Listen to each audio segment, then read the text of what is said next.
Welcome to the Branded Impact Podcast. On this show, we go beyond surface level branding, honest conversations with industry leaders, behind the scenes of aligned brand building, and actionable insights to help you elevate your presence. I'm your host, Jocelyn Espejo, aka Joe. Hit subscribe and join me each week for the Branded Impact Podcast. Welcome back to the Branded Impact Podcast, the show where bold brands are built with strategy, heart, and a whole lot of clarity.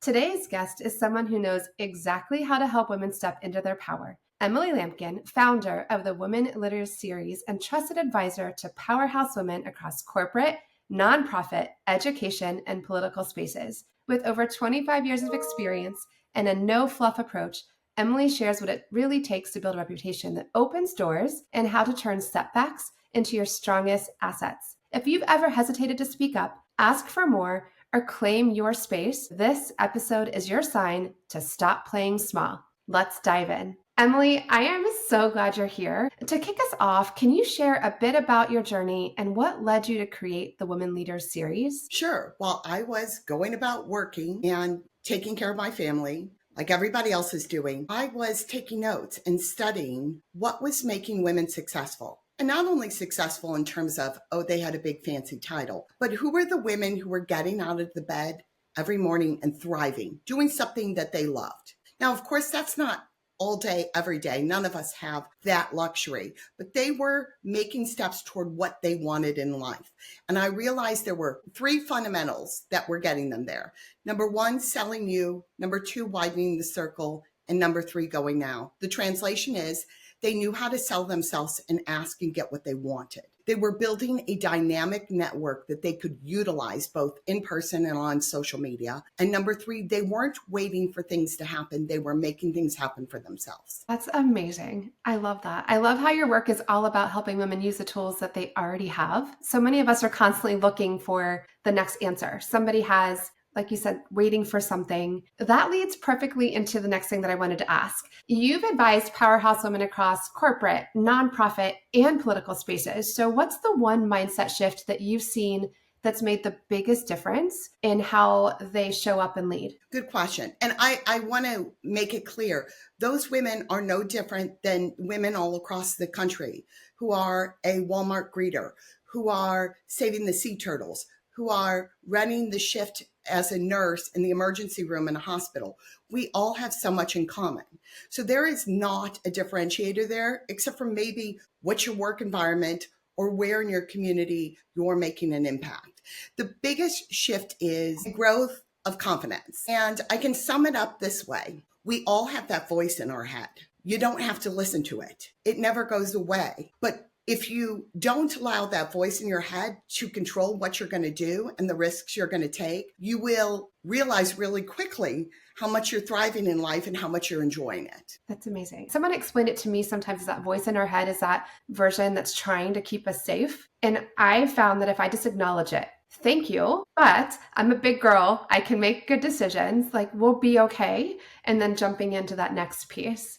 You're absolutely right. The data shows it is there to protect us. And one thing that I find again and again that we either don't know or don't acknowledge is that men and women are wired differently in our brains. They don't have that voice. They weren't made to be always protecting themselves, but we are. And there are things we do really well, and there's things they do really well. So I always recommend to women, let's capitalize on what we do really well and steal a few things they do well and put them in our pocket as well. And then you'll find that you're thriving and you're getting where you need to go. We can just get out of our own way. Absolutely. And I think sometimes I had heard that before. You were standing in your own way and I'm going, okay, thanks, but I'm not, right? I'm doing all the things. I'm trying, like I do the check boxes. Yes, I did this, I did that. I have all these pieces in place and I still feel like I can't get to that next level or it's just not working. And then it was that mindset shift with doing all the things, but you mentioned the confidence. Like if you can walk into a room confidently, and if you watch people, and I'm sure you've seen this in your space all over the world, but it's when you go to introduce yourself. A lot of times women tend to downplay who we are. There's that, like, not that confidence in saying who we are. We'll introduce ourselves in a way that's confident in something that I felt. So for me, I'll use myself as an example. Before I fully owned that I was a brand photographer and running a business and all those pieces, I did it as a side hustle for 10 years. I would say, hi, I'm Jocelyn Espejo. I'm a mom, I'm a wife, I'm an operations manager, and I have this business on the side. I'd been getting paid. People had been hiring me. I was being word of mouth driven. People loved my work, but I did not have the confidence to own it. And so then I would immediately kind of muffle it and go down versus that safe little thing on my head and my shoulder going, you can say that you're an operations manager because you have a master's in business and you went to school and you put in the time and the effort, where I didn't have that piece on the other side. So I kind of want to ask a question on that mindset. If people have heard this, they hear people saying it, what do you recommend to truly get them to buy in? You nailed the first section of the Women Leader Series workshop, and that is selling you. And it's broken down into 3 pieces. The first thing you need to do is take a traditional advertising political grid where you have an opponent. All of us have opposition or competition. And how do you create a message where you're heading off your competition with your opening statement? We often want to make it rainbows and unicorns about ourselves rather than really, how do I set myself ahead of the competition? Second part we do in there is what I touched on already. Men and women communicate differently. So if I'm approaching a man in a business setting, I'm approaching him differently than I am Joe. I'm using different language. I'm doing things that we don't necessarily like to use. When we talk to women, we like to use the term we. We're looking for consensus. I'm certainly not going to cut you off when you're talking. If I'm talking to an assertive man, I'm using I, taking credit and highlighting a lot of my successes. And if he's going on too long, I may cut him off, and he's not going to get his feelings hurt about that. He's seen it that I'm as powerful as he is and in the same position. The third part of that, you're dead on. You can't walk into a room unless you know what you're going to say. And you may not be confident. We just have to appear confident. So what we work on is what I call a selling you pitch, which is very similar to an elevator pitch, except we're going to tell a story in the middle about what we want or who we are based on our audience, based on our business, based on what we want. We are great storytellers, and a story is much more interesting than the reading of the resume. But the real clincher in a selling you pitch is we are making an ask at the end of that. So we have practiced this. This is not something you're winging. You walked around your house, you've taped it, you tried it for your friends, 30 to 60 seconds, and you're making an ask. An ask, so we can practice, can be as simple as, I'd like to hear more about what you do, or I'd like to get to know you better. Or it can easily be, I'm looking for $50,000 investment in my new startup business. And just so matter of fact, like, this is my statement, but that was the key too, having a plan and then walking around and actually saying it so that it comes off with confidence, because you're not worried about, am I going to fumble over the words correctly, or am I going to say the right thing? And then knowing who your audience is. So your ask is different than what you're saying is. If I'm going in and I'm speaking to a woman, my ask is going to be different, and the way that I approach it may be different than if I'm speaking to a man. But just being clear on what you're wanting to say, and then that confidence, delivering it with confidence. And sometimes I joke, so how do you feel about the fake it till you make it? Because that's a conversation that's come up a couple of times where it's like, I don't have the confidence. I go, well, stand up there and act like you do until one day you're going to start believing it. You say it enough times confidently. I feel like we psych ourselves out into actually believing it versus not always believing it from the jump. Do you have any thoughts on that? You were right when you described me. I have a very practical, pragmatic Midwest approach. I don't know why women continue to think they're different than everybody else. We're all the same. As you mentioned, I have worked with women who are incredibly powerful. All of them have the exact same thought, and we all fake it till we make it. And I don't think it ever thoroughly changes. You may get better at it. You may have more confidence. What I always do is I run my own experiments, as I call them. Once I'm comfortable, certainly, Joe, if I met you at an event, you and I would get along great quickly. I'm confident enough with you at this point. But what about a crowd which is all men, and maybe from a culture where women like you and me don't exist on a day-to-day basis? So I'll experiment there. I will actually go to an event where I'm not going to get anything out of it other than to be in an audience in a crowd like that, just to practice it. Because, geez, if I can be confident with them, then when I get in regular crowds, I'm always going to be cool. But we've got to push ourselves out of our comfort zone, and we've got to acknowledge that nobody is hitting this as a woman and thinking, I am fantastic and I couldn't be better. That's amazing. Just remembering that everyone is the same. It's just how they're standing up and presenting themselves. That's so great. So I kind of want to dive into a little bit about the personal brand part. So you mentioned that your reputation is your personal brand. So for women in high stake roles, or even you mentioned that we're all the same, regardless if we're in a high stake role or we're the greeter at Walmart or the mom that's got the side hustle or the one that's taken it full time. How do you recommend that they build a reputation that opens doors? Because you have been able to do that. That's what you've mastered, is opening doors through your connections and your networks. First of all, we need to be our genuine selves. Selling fake never works for long. So it needs to be who you are. And I have a style. It's a little bit quirky to some people because they want it wrapped in some mystique.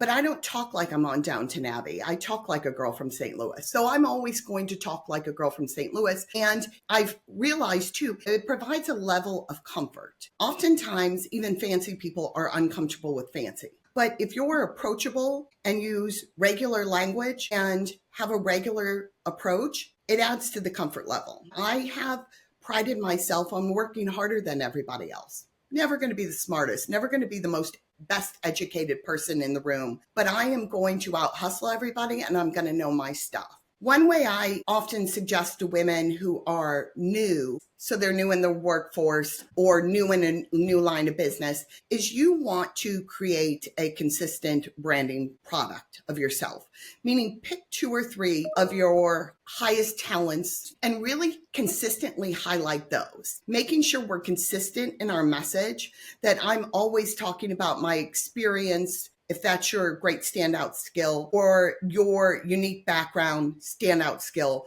You want to be consistent in delivering that and sharing that. That's really how you build a brand that matters to people, and being yourself. Don't get confused with the fake it till you make it, as in faking who you are. It's faking the confidence. So Emily is talking about the authenticity. You want to stay true to who you are so that you don't get confused and figure out which room am I in. I speak a certain way and own it. If you're the girl from St. Louis or the military brat like I am that's from all over, and people joke, they're like, where are you from? Because certain words just sound different. I'm like, well, certain words from different parts of the world stuck, but there's that authenticity. When earlier I was saying fake it till you make it, I wasn't faking who I am or my personality, correct? It's that confidence. Like if I'm scared to walk into a room, I'm going to pretend like I'm confident, and I wanted to be there with an intention and a purpose, even if the little butterflies inside my stomach are going, just go home. Like you just want to run back to the elevator right now, please. But then it's the authenticity and staying true to who you are so that people can recognize you when you walk into a room. Or I like to say branding is what people are saying about you when you're not in the room. So who is it and what are you coming across? I love that. You talk about being a big believer in asking for what you want. So why do you feel like so many people hesitate here? And how do you help them shift into that bold, like strategic action and asking for what you want? I don't know why. I think oftentimes we have a number of reasons why. We're uncomfortable. We were raised in a culture where you don't do that. You're doing something new and it seems a little funny. There's lots of reasons of why we don't do it. But it's like anything. Malcolm Gladwell calls it in his book, 10,000 hours. You only get good at something by practicing it and doing it time and time again. If you're not comfortable asking for what you want, you need to start practicing it. And that's why I recommended early, you may want to start with small asks that you're comfortable with, but recognizing that they're asks. I'd like to know more about you, Joe. Tell me about where you're from, Joe. Tell me about what your favorite book is, Joe, or your best project that you're working on right now. Starting there gets us comfortable asking for bigger things in the future. That's number one. I do want to touch on something because I think it really matters to a lot of women.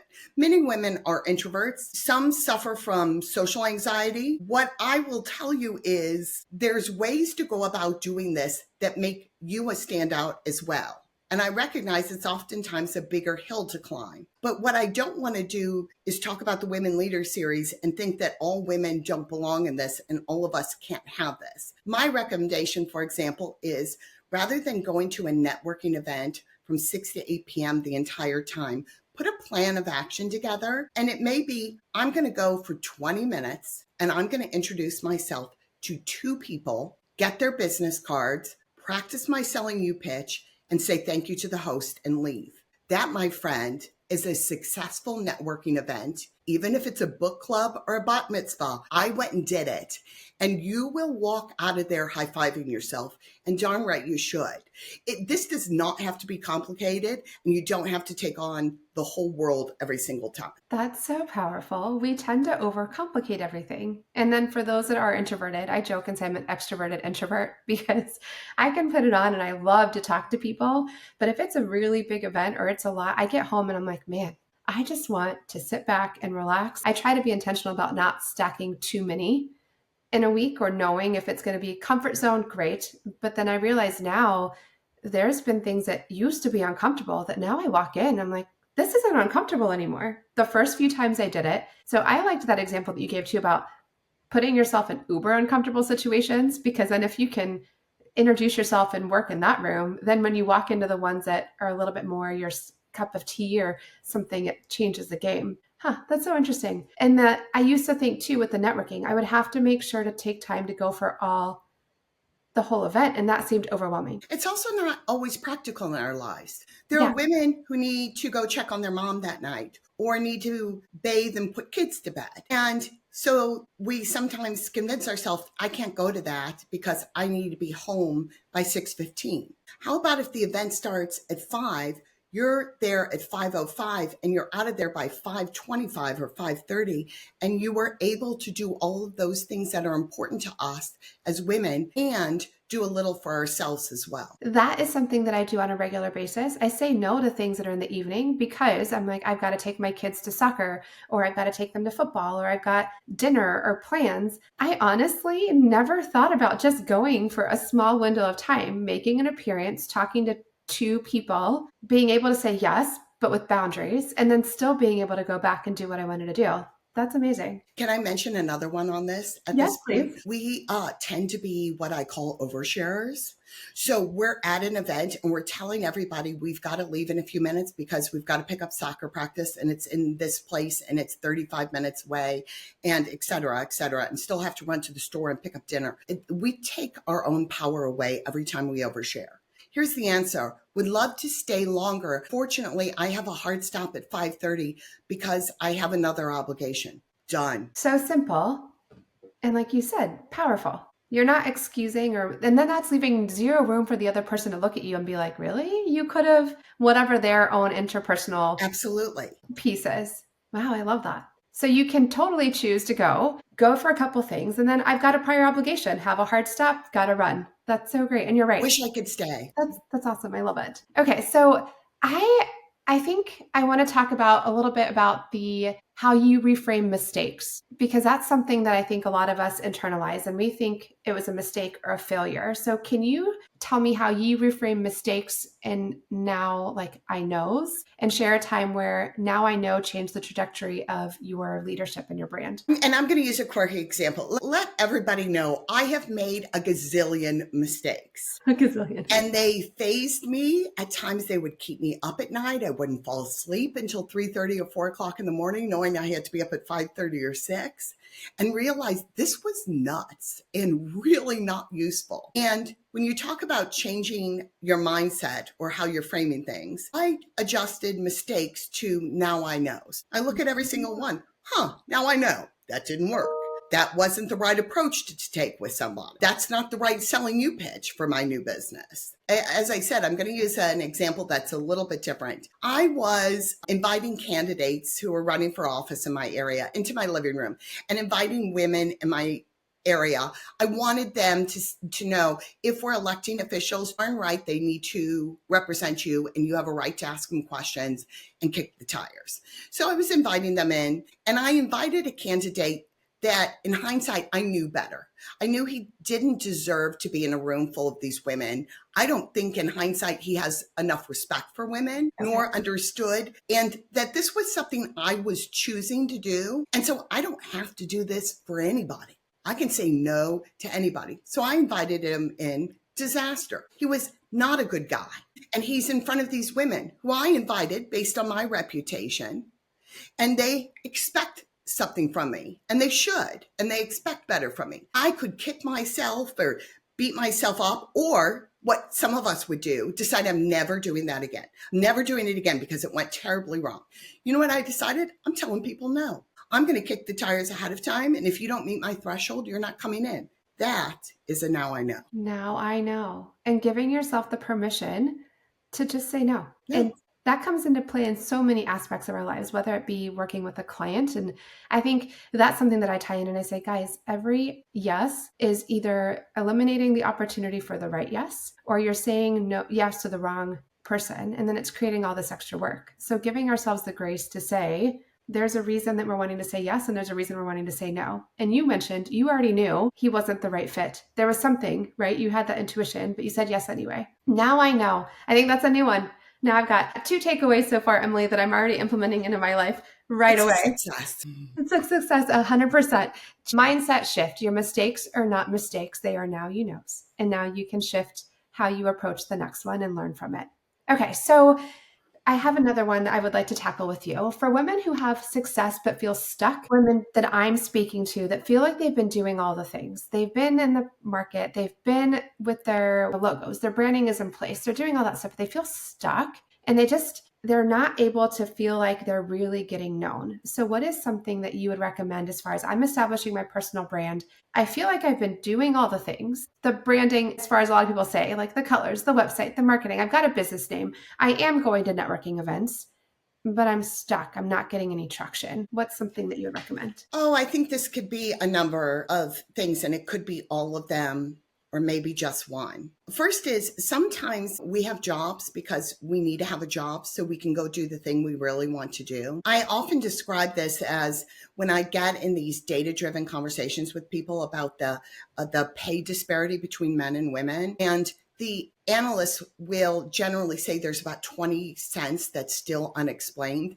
The 20 cents, I believe, is how we're wired, which means sometimes women say, I'm okay where I am, or I'm okay not jumping ahead at the rate that my colleagues might be, or that I could, because I've got something else I'm doing that's really important and valuable to me. And it is just fine to say, I'm not moving at the pace others are because I've got this other thing that's as important to me. And maybe it's making sure that you're spending 3 days a week outside of work and the home with your special needs kid, just one-on-one. Man, that's worth more than 20 cents. Go do that. So that's number one. Number two, we really have to reevaluate what we're doing. And I always describe it as we need to take more risks. And with entrepreneurs, there's always has to be a semblance of risk taking. But we may have to, again, move out of our comfort zone and take another risk. And maybe take one and see how it works, or another. I really look at a lot of this like science. You've got to change a variable, see what the result is. Rarely is working harder, longer hours, or keeping myself up at night worried about it the answer. It's going to be, I'm looking at something, I've got to change it, or I've made a decision in my life about what my balance looks like, my balance, what my priorities are, and I'm okay not being that other person. Listen, Joe, I think about in the town where I work, in the business I work, lots of women who've had opportunities that I couldn't take at the time because they had no children or one child, and I had 3. I made a choice, and those 3 boys are the most important thing in my life. So if I have to give up making partner this year, and it's not going to happen till next year because I need to fit in all of this stuff, that's fine. But I've got to find the peace of mind in my own head and recognize that's a decision I'm making, and I'm implementing a plan for myself. So it may not even be doing anything different other than just evaluating, what does success look like for you and what stick are you measuring against? That's something that I've had to do a couple of times myself, where I want to make this phase of my life, my children, and being present for their lives a priority. And so I actually had somebody challenge me once and tell me, if I could line up all of these clients for you on a Saturday, you would take it. And I said, no, I wouldn't. It's not worth missing a game in this phase of my life. And then aspirations and wanting to do different things, it's evaluating, is now the right time? And then giving yourself that grace. I had a moment where I was looking at taking on a studio, having an actual physical studio, loved the idea of it, decided to look away. And my friend called me out and she said, Joe, just shut the door on that. don't even put a pin in it right now, because then maybe it feels like you're still not loving, like at that level of success that you want. She goes, you made a decision that was not the right thing for right now because you want to be present and also run the business, and that would just take you away. And I was like, oh my gosh, you're so right. I have this measure that I'm not successful because I don't have this piece, but I made a conscious decision not to do it right now because it doesn't align. And so I had to fully close that door and just say, now is not the time. And that doesn't measure my success or whether or not I'm successful because I made a choice. So it's shifting. It's not, I had to open the studio to be successful. It was accepting the fact that right now, because I have 2 children that I want to be more present for, or whatever the case may be. A lot of times you talk about kids when you have children because they are such a time-consuming piece and you don't get these years back. But it could be whether or not you would have to move. With younger women, or lots of women my age as well, it's I would like some time to date. I would like to go find somebody. Right. I have friends who are really important in my life. I would like to make time for it. So if you decide, you know what, I would like to have some time to date, then you're making the same decision. It's okay. And I think a lot of times we tend to be like, we have to do all the things, and then putting our own personal health first goes out the wayside. Working out is one of the first things I'll let go of. I love to ask this kind of as a takeaway. If our listeners walk away remembering just one thing from today's episode, what do you hope it is? Same thing I always ask women. Sit down and scribble down what you see as what makes you thrive, and put together a plan to take action immediately, even if it's tiny baby steps today. I use the data, which frightens me, that more than 50% of the women on this globe are unsatisfied with their lives because they gave up on a dream. And almost none of them thought they were going to be a supermodel. But we all have something in the back of our mind that's important. Some woman told me recently she'd like to start a Substack. Some other woman wanted to make a larger commitment to her community.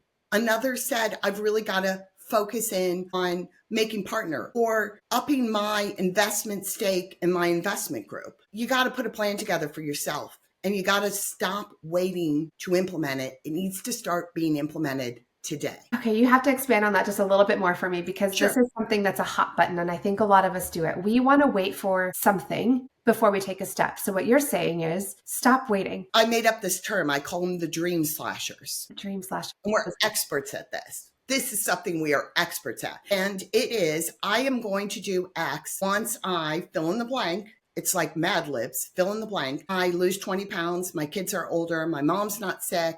I have my first $10,000 of investment. Then I will, and they're going to do that. We are not waiting. And these dream slashers are all of those things only in our head.